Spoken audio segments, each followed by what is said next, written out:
You've been hearing the wrong version of yourself your whole life. That cringe when you hear your recorded voice, that's not a bad recording. That's the real you. Sound reaches your ears through two paths. The first is air. Waves travel out of your mouth, through the air, into the ears. That's how everyone else hears you. But there's a second path. Only you get this one. Vocal cord vibrations travel through your skull bones directly to your inner ear. This is called bone conduction. Bone conducts lower frequencies better. So the version you hear has extra bass, deeper, richer, fuller. Essentially, you've had a built-in subwoofer in your skull your entire life. A recording only captures the air path. The bone path is gone. The bass disappears.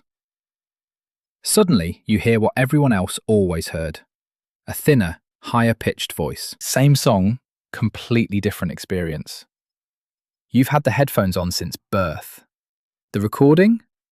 That's just the phone speaker version of you. It gets deeper. Your brain built your identity around the bone-conducted sound heard every single day.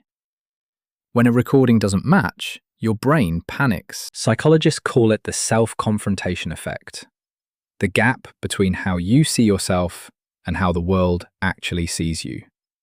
That collision produces the cringe. Singers and podcasters cringe at first, but eventually get comfortable. Their brains update the internal model after enough exposure. Listen enough, the shock fades. Every person you've ever spoken to has heard the recording version of your voice.